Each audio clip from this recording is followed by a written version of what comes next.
So right, let's jump into this one then. So obviously we were in a live game for this one, so this is just kind of to break down, what happened, why, and kind of discuss, the things that I was trying to say.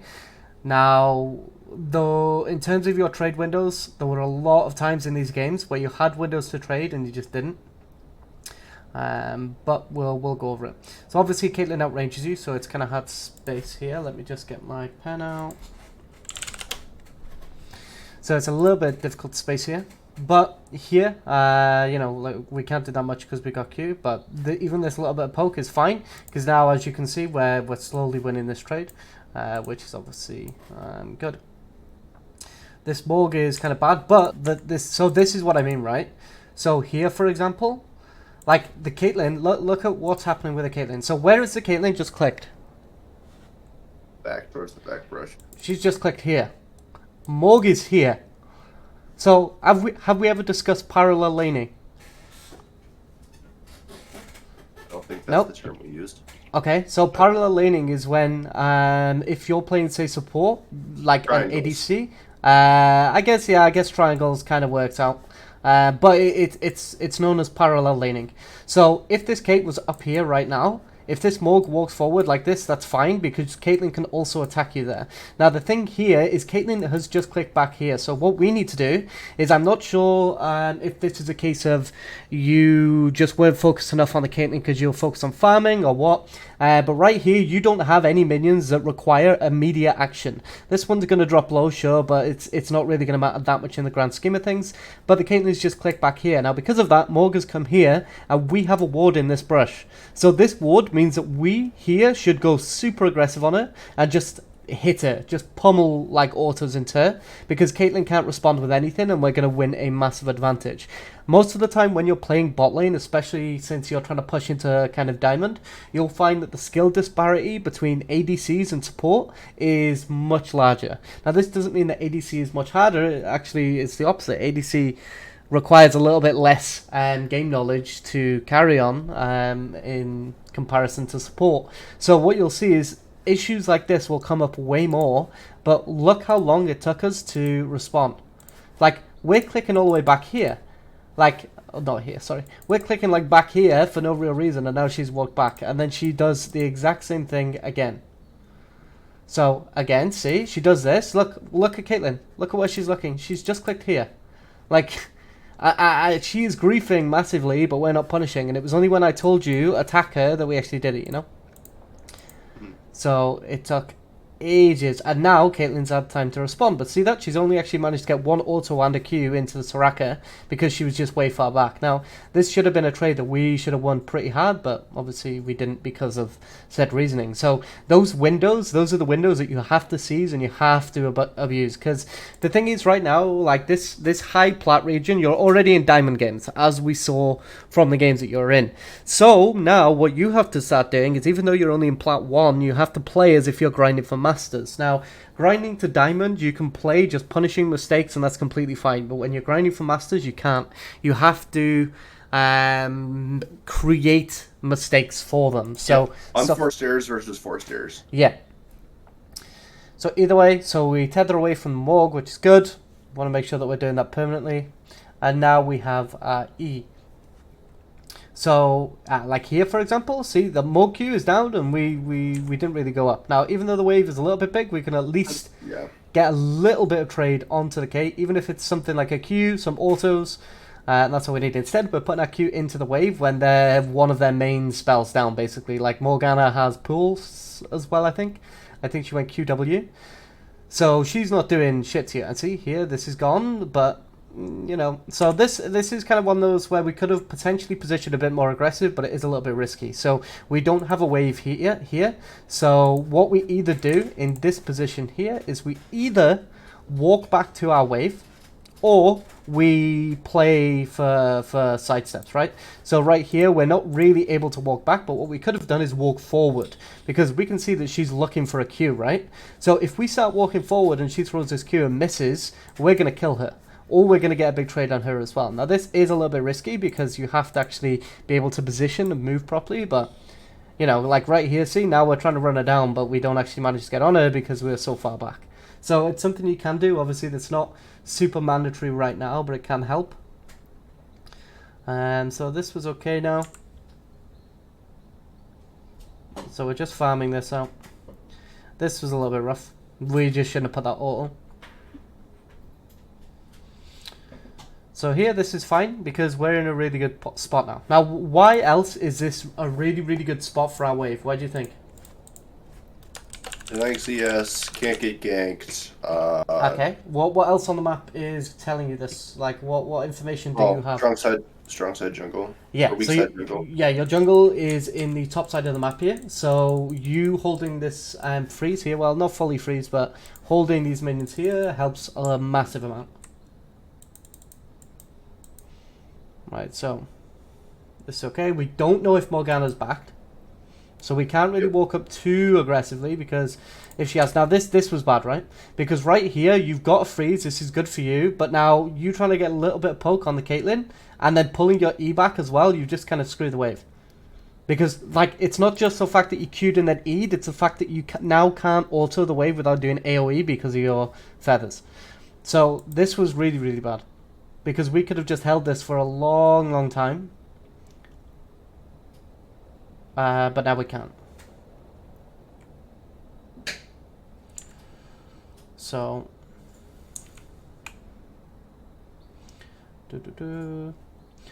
so this is fine. So again, see, well, what have they got for you now?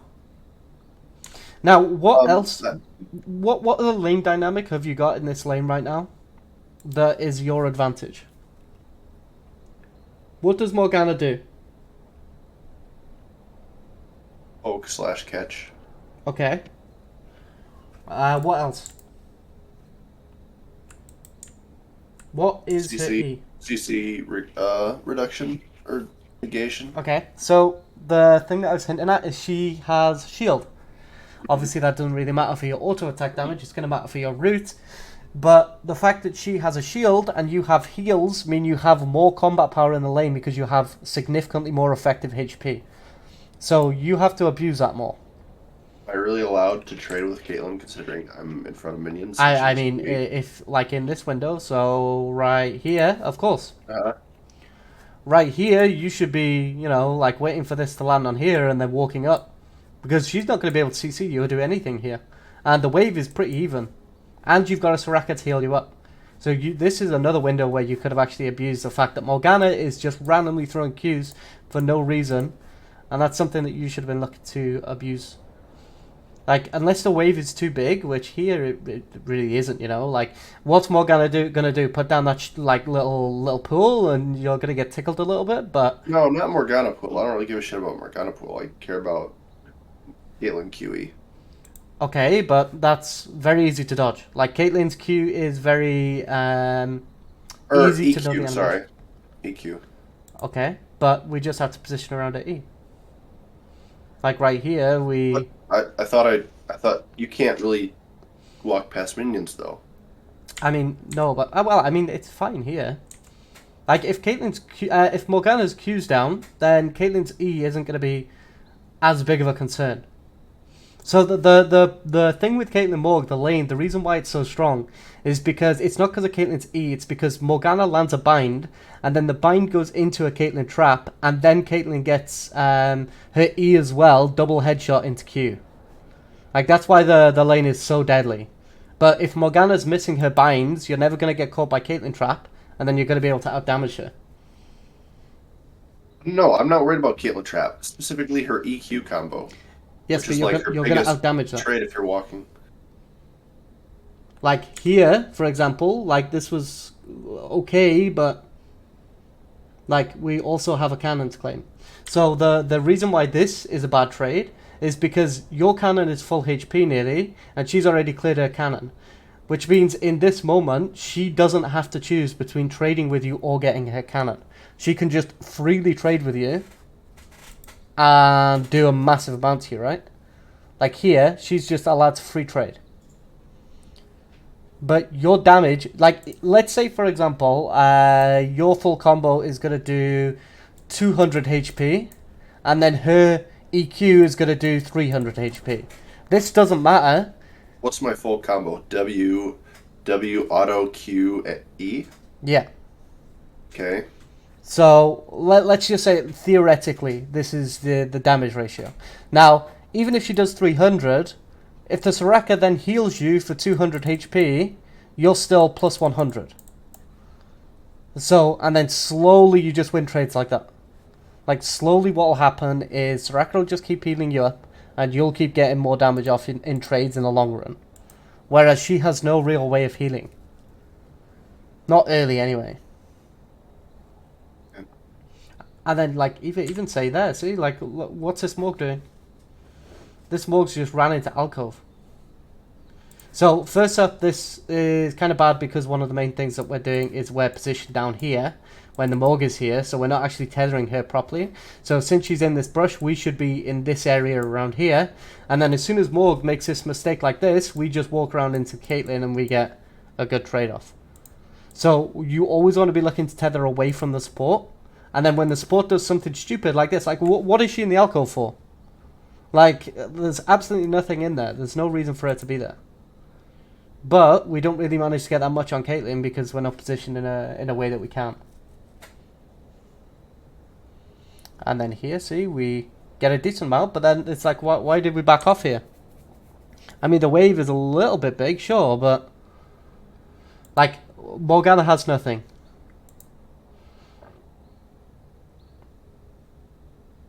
But, I mean, it's not terrible there.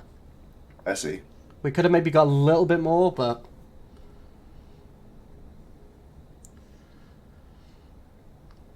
So, I think this, the Caitlyn reset, right? I think so. Yeah, I think this was when she did.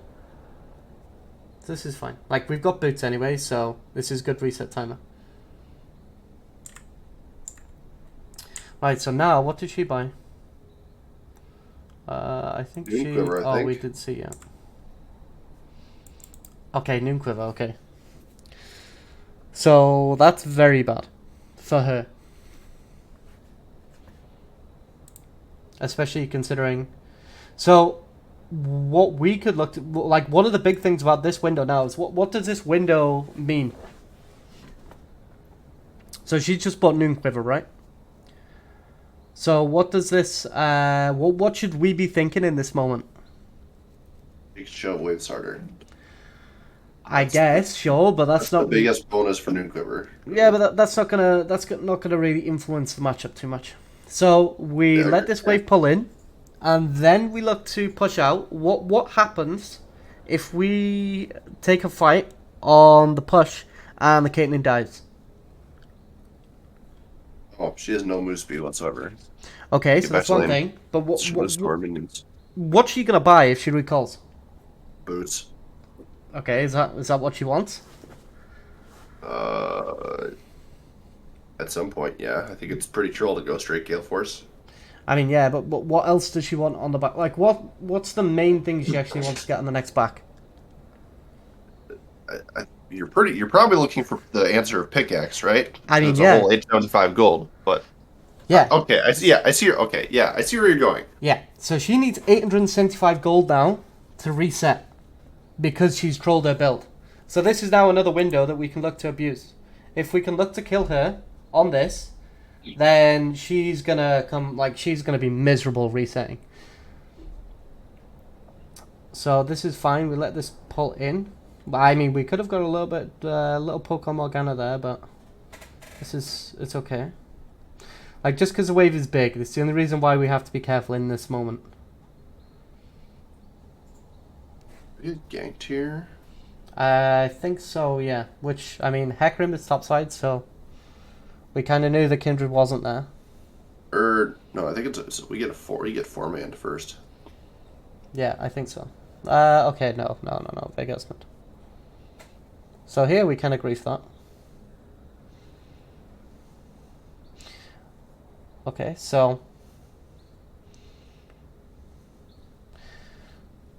now the wave's in a fairly good position for us.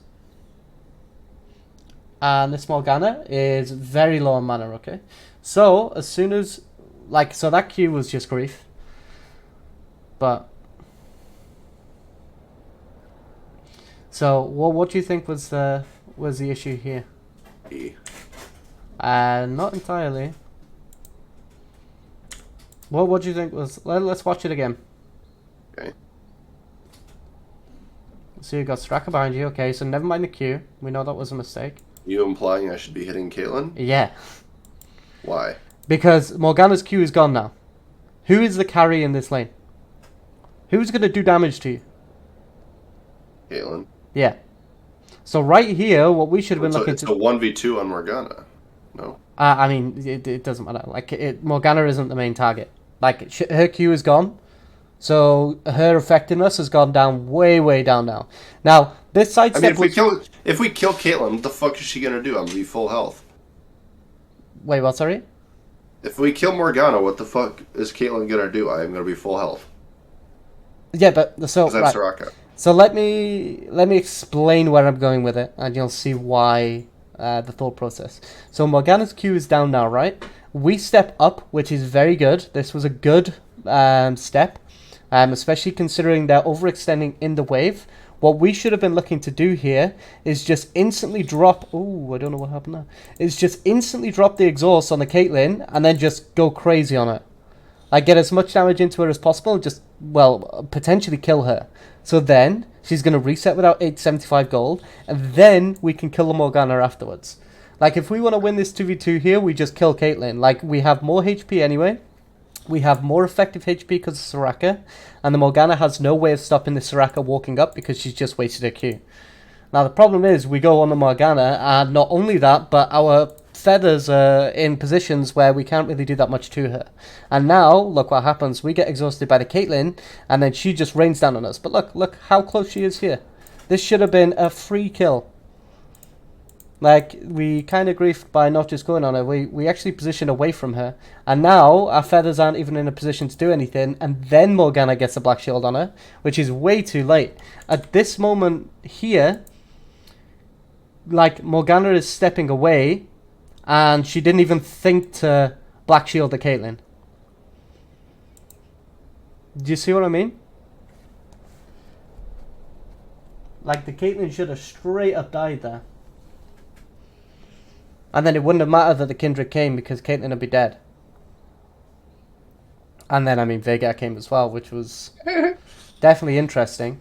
But yeah, it's just about who you prioritize as your main target in the lane. Like, Morgana, once her Q is down, she's pretty useless. She's not really going to do anything. Yeah. Until 6, obviously, where she still can. But so, see, I mean, what? We've just counted 5 trade windows before 8 minutes where we could have done a massive amount. So here, like, this is whatever, Kindred's here, so it's like, but this was okay. I think here, maybe just chase after Morg as well. I wasn't watching map. I didn't realize Veigar went back mid. Yeah. So we saw him, and Morgana griefs again. So, do you see how many times this Morgana has completely... Yeah, I kill her there for sure. Yeah, like, run up and we can just alter. Yeah. So, like, in these situations, you want to kind of be greedy, right? Like, one of the things that you have to be thinking is, if I kill the ADC, nobody else can kill me. So then play around that. Actually, did you have the mana for... Oh, yeah, you did. You got it back. You got it back. 100. Yeah, you got mana back from your presence. Yeah. Presence OP? Yep. That entire, like, line is OP. Presence, Triumph, Overheal. I think Triumph is good on some champions. I think Overheal is good in certain situations, but I think Palm depending on champion. But yeah. Overall, good matchup. Yeah. Good matchup. Champions busted. Yeah. So this is what I mean. So this is the thing. We could have been so far ahead right now. Like, so far ahead.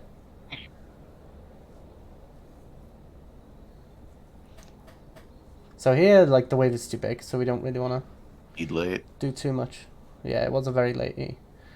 I mean, Vega, again. Druid. Here, we just wasted that E. So why'd you also not want to use either? What do you think? No clue. So A, she's hypermobile, landing your E. There's such a low rate of success on that you don't want to go for it. And B, you've got your ultimate up, and there's 3 of them here, and you're pinned under the tower. You want to be able to use your ult into a guaranteed route. You don't want to be using it on the Kindred like that because it's not guaranteed, and you get chunked out anyway. So this was fine. Actually, you did have a backup for What is my E? Where is my... So where the fuck is my route on Veigar? Was he Black Shield here? No. Oh, so it only 2 of them hit him because of the way it was positioned. Look.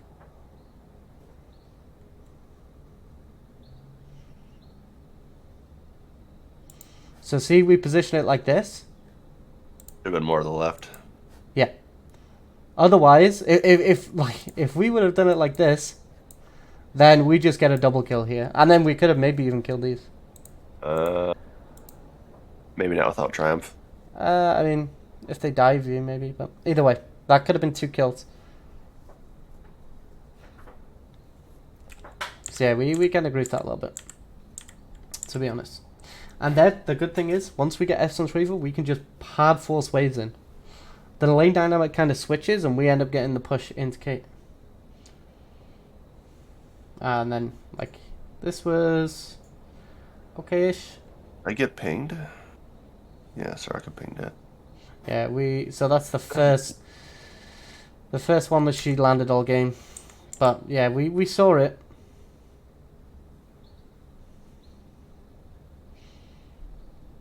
But I mean, we just got hit by the Morgue Bind. If we didn't, we could have maybe hugged the wall and got out, but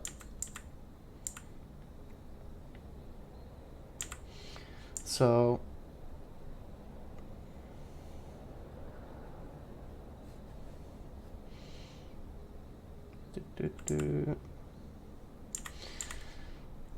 So this was good that we actually managed to dodge that.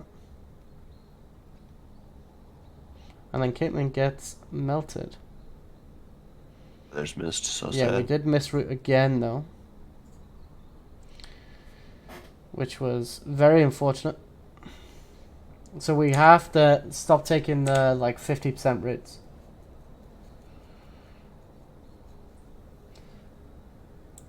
So what you also want to be doing is you want to walk up, get your W, and then instant Q, and then get some more feathers down, and then E back. I mean, she did use E there. How did I do that? What's different than how I just did it? Is that what you did? W, auto. Oh, you just missed the Q. Oh no, you did do it like that, my bad. You just missed the Q. I mean, she did E. I was debating ulting there for the trap, but... it's not worth, especially when you've got multiple people coming bot constantly. It's kind of annoying that Hecarim didn't give you this, but it's fine. Yeah.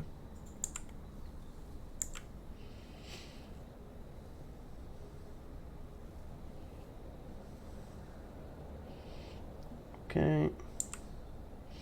So yeah, here is kind of hard to hit the tower. And so why don't you want to be hitting the tower there anyway? I have no clue. So I'll look at it again. I have Hecarim and River. Okay. I have ult and flash. Okay. How are you gonna get this tower? My only thing would be a back timer for Essence Reaver. Exactly. You've got a spike in base, and you're not really gonna get this tower anyway. It's kind of pointless hitting it. There's no plates. There's no nothing. You've got a very thin wave here. Just reset on this, like instantly, and then come back with a spike. Like there's no real point. Because you just get forced away, and now it's hard to actually get a reset off because there was no cannon. So now it's like, oh, okay. The next wave's a cannon as well. So it's like, oh, now you can't really reset. So if you were to reset directly on that wave, she can't really push your tower because there's a cannon in the lane, you know? And you would have got back for it because you've got tier 2 boots. No. So this wasn't all that bad. My feathers didn't fall there.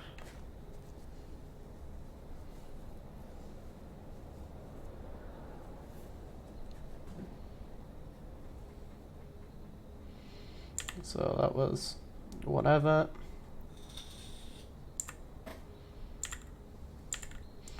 So now we get a reset off. This is fine. Like, we can't really go there. So here, like, so what do you think I'm gonna say here? Go for the pink ward. Go for the wave. Yeah, go for the wave. Go for the wave. Like, Hecarim isn't gonna get this dragon, and they're preoccupied with it. So in this moment, you just go and push the wave out. You've got ultimate. You've got flash if needs be. You won't need it, but they're all preoccupied with that. So just go and push the wave out. Right here, you're not forcing Caitlyn to miss anything.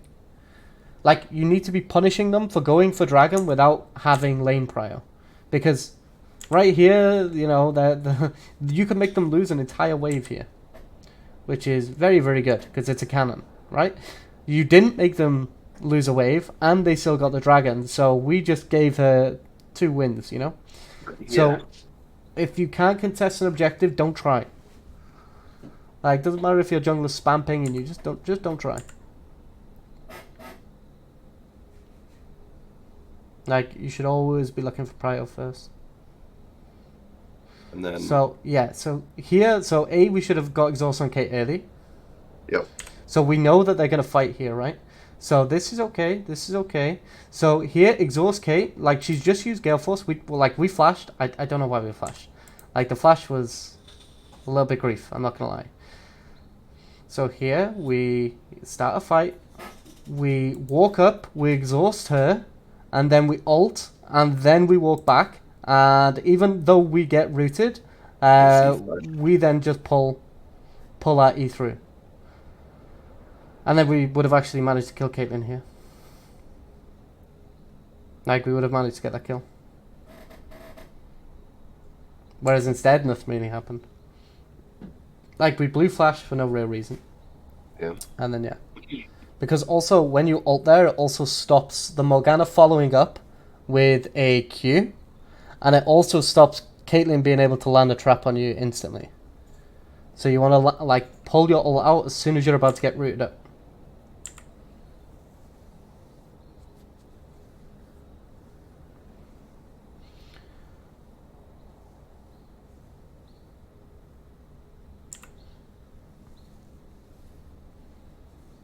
Okay, so yeah, there's nothing you can really do there. So here as well, you walk past his camp. There's nothing for you to farm mid. Look at where Hecarim is. Is Hecarim going to come and get this camp in the next 2 or so minutes? No. Not a chance. So you clear it instead. You're doing him a favor. You're getting the gold and the XP, and you're actually helping him out. And then here, Vig has push wave, so we go and clear that out. So this was, I think, where he first tried to run you down. So again, do you see with that? So do you see the one of the things we're doing? We're so trigger happy on that E. Like, your ultimate guarantees a root pretty much. So right here, like, I mean, this is really grief.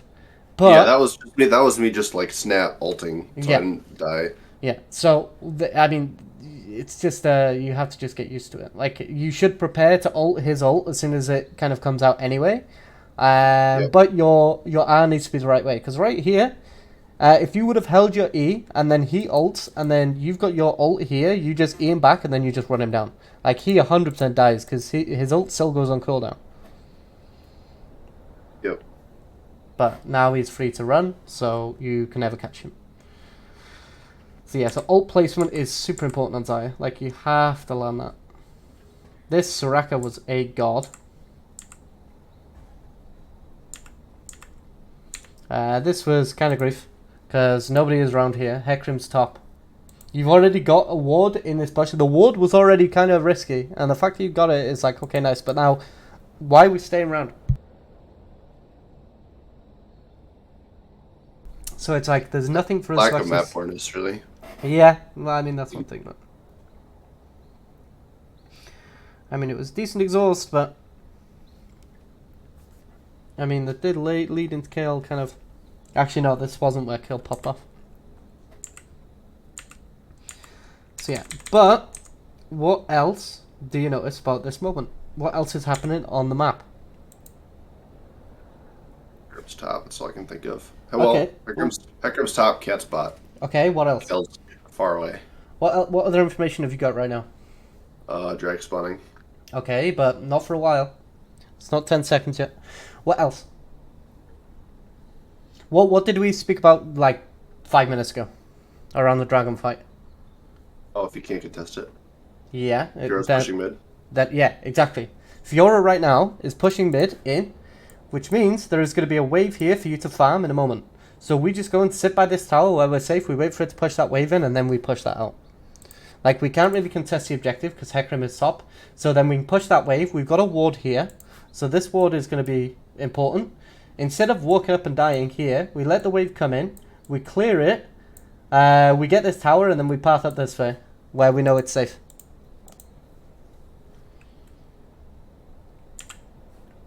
And then we actually get something out of it, you know? Because we're never getting that dragon. Hecarim's not there. So again, no point in contesting.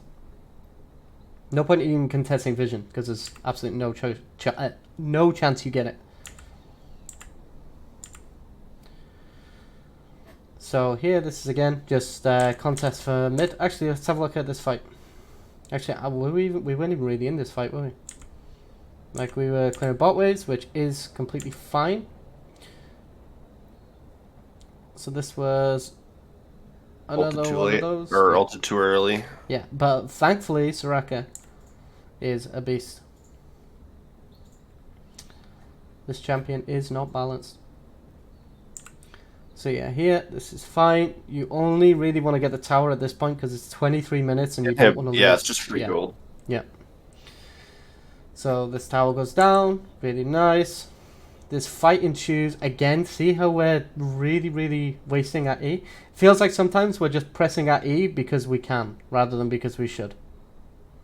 So here as well, like... My first E, I thought it was okay because I was looking to root Fiora, and then the second one was just... She's too far out of reach. I'm not in the fight for the next couple seconds, so yeah. I need damage on her, see if Hecarim's going to kill, and then I think he has Triumph. I forget what runes he went. Yeah, Hecarim goes Triumph. Yeah, Triumph. So this it was okay. But then here, this is where we grief it. And then I thought, yeah. Yeah, because Fiora's behind. So here, this is where yeah, I didn't realize Fiora was behind map awareness, and that was me, like you were talking about being greedy as an AD carry earlier for that Morgana kill. Yeah. That was me doing that. Yep. And the thing is, again, Morgana isn't your target this game. Like, it's still a 1v1 between you and the ADC. You've just got supports holding hands and trying to do something. But it's mostly going to be you versus... Where a kill pops off. Yeah, this is the 16 power spike. Okay, so we're coming towards the end now. So this was fine. Obviously, we don't really have all that much to back for because we need BF. Actually...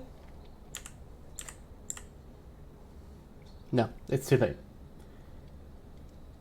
We could have maybe reset and got a stopwatch. Yeah. We could have got a stopwatch, but it was too late. Stopwatch feels grief because I'm Xayah. Yeah, I know. If I'm playing Vayne or Jinx or So the only reason why stopwatch can be viable here is because one good stopwatch wins the team fights guaranteed, and then we end the game because we got Baron. Okay. So if it's going to lead into winning the game, it's good. Like, that item is broken. But if it's not going to lead into ending the game, then yeah, it's kind of grief because GA sucks. And GA is terrible. When you say end the game, you literally mean like take the Nexus. When the team fight, the Nexus explodes. Yeah. Not like, oh, we're at a 10,000 gold lead now. No. Okay. The Nexus explodes.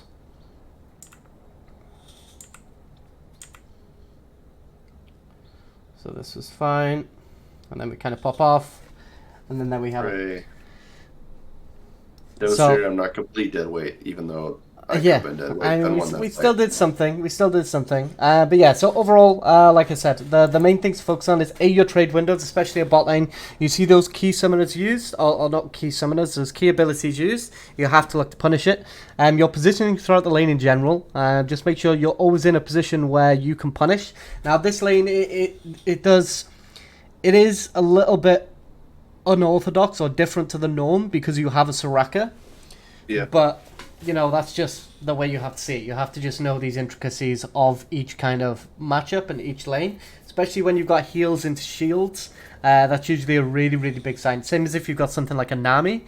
Nami actually does more damage as well, so that's a more aggressive lane again. So, yeah, I think just focus on those things primarily. I think definitely stick to Xayah. If you go to the Jinx, that's fine as well. I'd probably say ease off on the Vayne a little bit. That champion is ridiculously hard to play, and we're trying to reduce the difficulty as much as possible. So, yeah. So, I'll end that there.